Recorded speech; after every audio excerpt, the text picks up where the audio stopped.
एक बेलपत्र लेकर, भले वो शंकर की चढ़ी हुई बेलपत्र क्यों ना हो,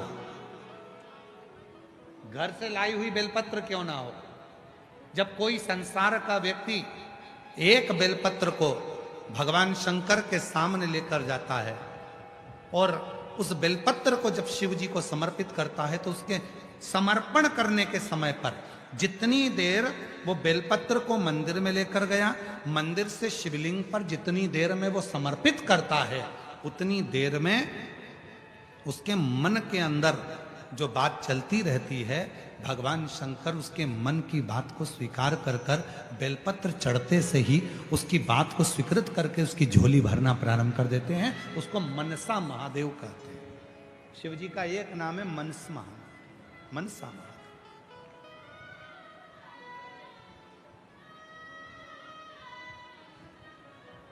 ये इधर भुसावल का तो हमको नहीं मालूम, परंतु जो निमाड़ी साइड है मध्य प्रदेश में, धार, राजगढ़, मंदसौर, नीमच, अलीराजपुर, जो निमाड़ का हिस्सा है, वहां पर माताएं मनसा महादेव का पूजन भी करती हैं और मनसा महादेव का व्रत भी करती हैं।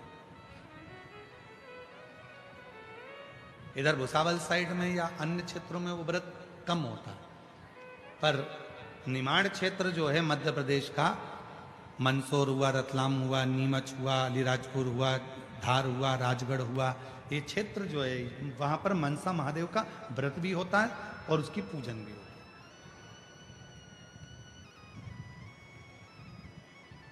मनसा और मनसा महादेव की पूजन का एक विधान और वर्णन किया गया है महाराज। यदि आप लोगों को बाजार में किताब मिले मनसा महादेव की, तो आप ले सकते हैं, उसमें एक विधान आप उसमें पढ़ सकते हैं कि मनसा महादेव में 7 बेलपत्र, 7 चावल के दाने, 7 दुर्वा, 7 कनेर के फूल जब हाथ में लिए जाते हैं, और भले लड़के की उम्र 40 साल हो गई हो, 35 साल हो गई हो, 32 साल हो गई हो, लड़की की उम्र भले 32 साल हो गई हो, 35 साल हो गई हो, 25 साल हो गई हो, 40 साल हो गई हो, जिस लड़का और लड़की का विवाह नहीं होता, तो 7 बेलपत्र, 7 चावल के दाने, 7 कनेर के फूल, 7 दुर्वा मनसा महादेव के नाम से लिया जाता है और हृदय से लगाकर उसको सोमवार के दिन प्रदोष काल में, शाम का समय प्रदोष काल में मनसा महादेव के नाम से शिव जी पे समर्पित किया जाता है, तो उस लड़का लड़की का विवाह जल्दी से जल्दी हो ही जाता है। वो मनसा महादेव, उसको मनसा महादेव।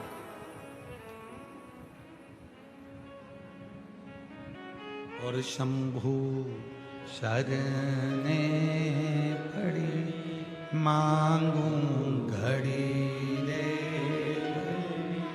दुख दया दर्शन ओ शंभो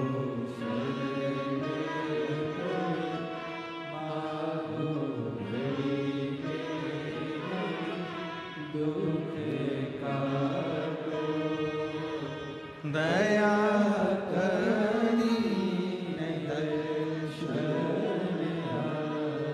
मनसा महादेव। तो शिव जी से मां पार्वती जी कर रही हैं, आप तो दुनिया के मन की दशा को जानते हो, आप बताओ ना कि चंद्रमा क्यों छुप रहा है।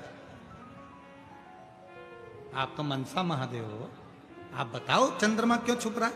शिव जी ने हंसकर कहा, पार्वती, इस चंद्रमा को अभिमान है, अभी तक सारे देवता इसी को सम्मान देते थे, चंद्रमा सुंदर, चंद्रमा सुंदर, चंद्रमा सुंदर, चंद्रमा ऐसा, चंद्रमा सुंदर, चंद्रमा ऐसा, चंद्रमा औषधि देने वाला। आज पार्वती तुम चंद्रमा को एक टकटकी लगाकर देख रही हो, तो चंद्रमा को अहंकार आ रहा है कि अभी तक तो देवियां मुझे देखती थी, अभी तक तो देवता मुझे देखते थे, पर आज देव अधिदेव महादेव और महादेवी मुझे देख रहे हैं, मतलब मैं इतना सुंदर हूं। ये चंद्रमा के भीतर अभिमान प्रकट हो रहा है, चंद्रमा के भीतर ये अभिमत्ता, चंद्रमा के भीतर ये अहम, चंद्रमा के भीतर ये अहंकार प्रकट हो रहा है, ये अभिमत्ता प्रकट हो रही है, ये अहम प्रकट हो रहा है।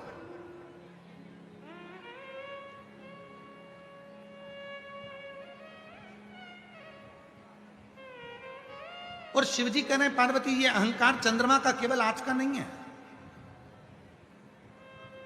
परसों की कथा में कहा था, सभा लगी है, देवता बैठे हैं, चंद्रमा आए, देवताओं को प्रणाम नहीं करा, शिव आए बाद में, सारे देवता ने उठकर, भगवान नारायण ने भी हाथ जोड़े, ब्रह्मा जी ने भी हाथ जोड़े, इंद्र ने भी हाथ जोड़े, गरुण वरुण 33 कोटि देवताओं ने शंकर जी के हाथ जोड़े। पर चंद्रदेव अपनी सुंदरता के कारण, अपनी काया के कारण कि मेरी चमक इतनी प्रबल है, मेरे चेहरे की चमक इतनी प्रबल है कि इन देवताओं को भी मैं चमक देता हूं, ये विचार कर कर चंद्रमा ने शिव जी को हाथ तक नहीं जोड़े। चंद्रमा ने शिव जी का अपमान कर दिया, सम्मान नहीं कर।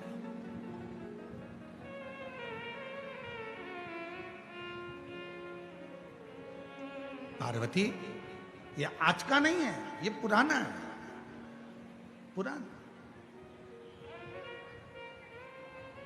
और निवेदन है, बाबा भोलेनाथ जी से कहते रहना, हमारे घर में गाड़ी देना पर अभिमान मत देना, हमारे घर में बंगला देना पर अभिमान मत देना, हमारे घर में फैक्ट्री देना पर अभिमान मत देना, हमारे घर में नौकर चाकर देना पर अभिमान मत देना, हमारे घर में धन दौलत देना पर अभिमान मत देना। क्यों? क्योंकि जब व्यक्ति के धन बढ़ता है, सत्ता बढ़ती है, वैभव बढ़ता है, प्रतिष्ठा बढ़ती है, दौलत बढ़ती है, वैभव बढ़ता है, तो अभिमान भी बढ़ता है। और जब अभिमान बढ़ता है तो एक ना एक दिन वो अभिमान व्यक्ति के सारे धन, वैभव, दौलत, संपदा, सत्ता सबको ले जाकर नीचे पटक देता है। वो अभिमान,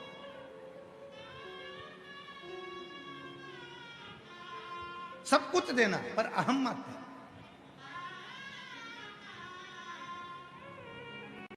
अहंकार मत। इसीलिए हम शिव महापुराण की कथा में जितने भी यजमानों की यहाँ कथा करने के लिए जाते हैं, हम उन यजमानों से एक ही बात कहते हैं कि कथा यजमान नहीं करा रहा है, कथा स्वयं शिव करा रहा है। इसलिए जितने दिन तक यजमान पत्नी के साथ में बैठता है कथा सुनने के लिए, उतने दिन तक शंकर पार्वती उस यजमान के रूप में कथा को श्रवण करने के लिए बैठते हैं। ये हम कहते हैं। और हम तो यहाँ भी कहेंगे श्री रतन जी को, श्री विजय जी को, श्री अजय जी को और उनकी धर्म पत्नियों को भी कहेंगे, पूरे भोई परिवार को कहेंगे कि आप इस कथा के मुख्य यजमान हैं। बाबा ने कृपा कर कर आपका हाथ पकड़कर आपको कथा के यजमान बनाया है। आप साधारण नहीं है, शंकर और पार्वती के रूप में आप बैठकर कथा को करवा रहे हैं। आप सहज नहीं। अगर कोई श्रीमद् भागवत कथा होती तो राजा परीक्षित करा लेते, रामचरितमानस की कथा होती तो काशी के नरेश करा लेते, पर शिव महापुराण की कथा का कोई यजमान नहीं होता। शिव महापुराण की कथा का तो केवल एक यजमान होता है और वो देवाधिदेव महादेव। जो यजमान भी बैठा है तो वो भी शिव का अंश है, शिव का अंश, कोई दूसरा। और जब आप और हम कथा को श्रवण करने के लिए बैठते हैं तो आपसे भी निवेदन है, कितना भी धन तुम्हारे यहाँ हो, कितना भी वैभव तुम्हारे यहाँ हो, कितनी भी सत्ता तुम्हारे यहाँ हो, कितना भी बड़ा मकान तुम्हारे यहाँ हो, कितनी भी गाड़ियां तुम्हारे यहाँ हो, पर जब कथा में आकर बैठो तो तुम्हारे मन में बस इतना भाव होना चाहिए कि मुझे तो भगवान की कथा श्रवण करना है और मुझे भोलेनाथ जी से बात करना है। जिस समय पर बाबा स्तुति करेंगे, श्री शिवाय नमस्तुभ्यम बोला जाएगा, तब मैं भी अपने बाबा से अपने मन की बात करूं। बस मेरे शिव से मुझे चर्चा करना है, शिव से बात करना है। वैभव, धन, दौलत, संपदा सब एक और, मैं शिव की शरणागति में आई।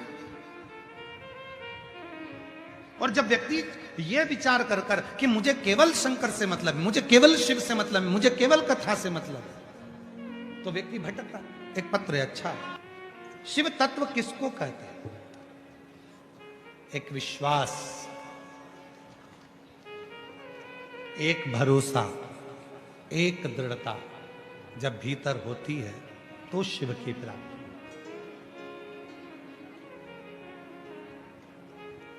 और मैंने तेरे ही भरोसे बाबा, तेरे ही भरोसे हवा बिच उड़ती जावांगी बाबा, डोर गयो छड़ी नाम कटी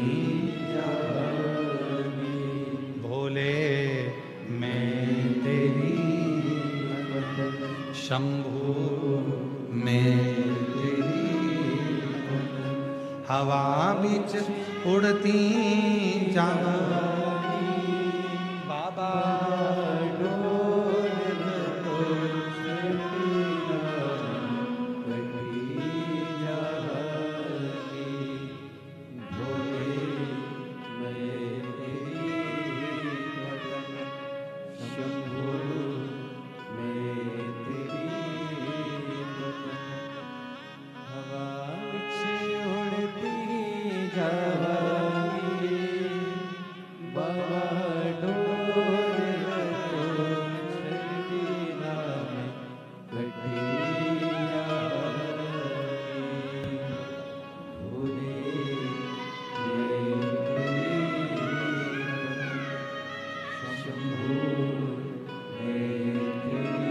आठ साल के बाद हुआ है। एक बार जोरदार ताली बजाकर स्वागत वंदन अभिनंदन करें।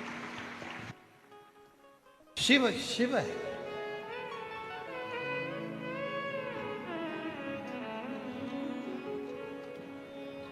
जिस विश्वास के साथ, जिस भरोसे के साथ, जिस दृढ़ता के साथ आप शिव को भजते हो, शिव आपको मिलता है। जिस भरोसे के शिव कथा कर रही है, हे पार्वती, ये चंद्र को थोड़ा अभिमान है।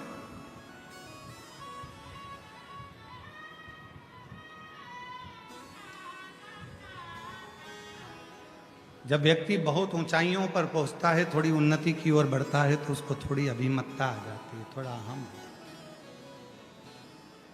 और शिव महापुराण की कथा कहती है, जिसने अभिमान का त्याग कर अभिमान का त्याग कर शिव की शरणागति को जिसने ग्रहण कर लिया, उसकी जिंदगी में फिर कभी अभिमतता सामने रहती नहीं, कभी नहीं।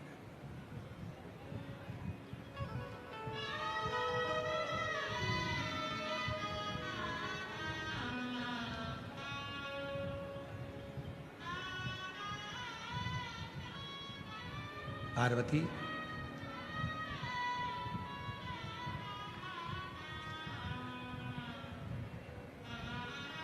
सभा लगी हुई थी। उस सभा में चंद्रदेव ने मेरा अपमान करा था, पर मुझे उसके अपमान से मुझे कोई फर्क नहीं पड़ता। उसके अपमान से मुझे कोई दिक्कत नहीं। और पार्वती आज फिर पुनः वापिस इस चंद्र को बड़ा अभिमान है, चंद्र को अहंकार है।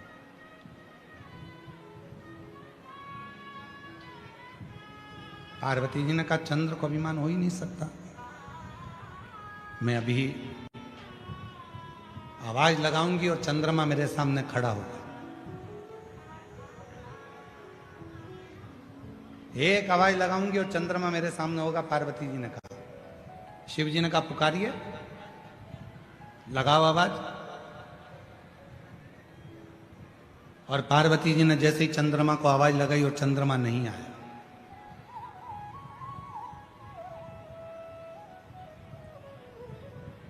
फिर पुनः पार्वती जी ने आवाज लगाई, चंद्रमा नहीं आया।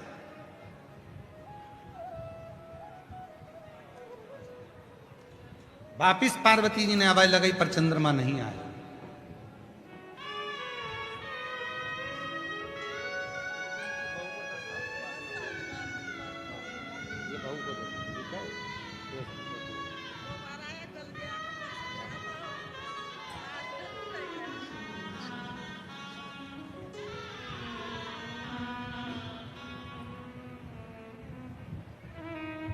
पार्वती जी बार बार आवाज लगा रही है, पर चंद्रमा आता नहीं। जब चंद्रमा नहीं आया आवाज लगाने पर, पार्वती जी को क्रोध आया।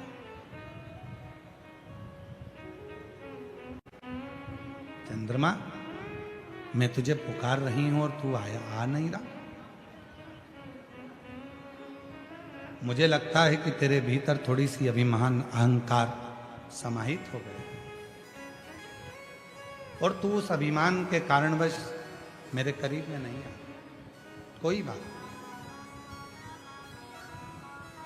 जा।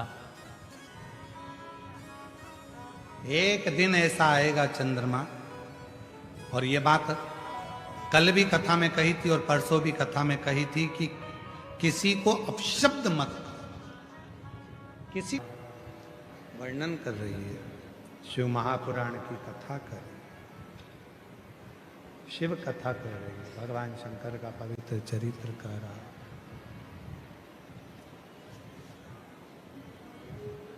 हे पार्वती, ये चंद्र की विमत्ता एक दिन चंद्र को कष्ट प्रदान करेगी और चंद्र तकलीफ में आकर खड़ा हो जाएगा।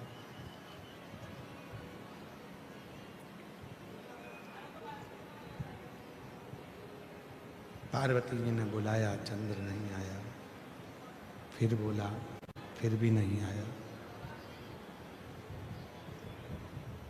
7 बार माता पार्वती जी ने चंद्रदेव को बुलाया, पर चंद्र नहीं आया। और शिव कथा कहती है कि परमात्मा को कैसे प्राप्त किया जाए उसके साधन ढूंढना चाहिए, पर चंद्रदेव तो शंभु शंभु, चंद्रदेव तो भगवान शिव से दूर जा रहे हैं।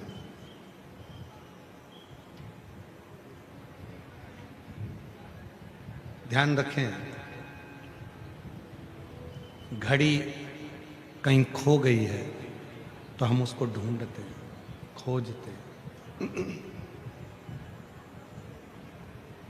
मोबाइल कहीं रखा गया तो हम उसको खोजते हैं, हम उसको ढूंढते हैं, हम उसको खोजने का प्रयास करते हैं। उसी तरह जैसे घड़ी कहीं चली गई तो हम उसे खोज रहे हैं, मोबाइल कहीं चले गया तो हम उसे खोज रहे हैं। जिस दिन भगवान शंकर के मंदिर में एक लोटा जल चढ़ाने आप नहीं पहुंच पाए, उस दिन अपने विचारों को खोजना कि आखिर मैंने भगवान की कौन सी अवज्ञा कर दी, कौन सा अपमान कर दिया, आखिर मेरे इस शरीर से कौन सा पाप हो गया जिसके कारणवश मेरे भगवान शंकर के मंदिर में, मेरे शिव के दरवाजे पर मेरा जाना नहीं हुआ। मैं भगवान शंकर के मंदिर तक नहीं पहुंच पाया, मैं शिव के मंदिर तक नहीं जा पाया, मैं शिव को एक लोटा जल समर्पित नहीं कर पाया। कौन सी गलती? आप आए नहीं और सुबह हो गई, मेरी पूजा की थाली धरी की धरी रह गई।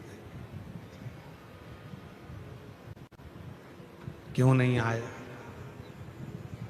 किस लिए नहीं आए, ये पता नहीं। खोजो उस परमात्मा को, ढूंढने का प्रयास करो उस परमात्मा को, कहीं नहीं मिलेगा।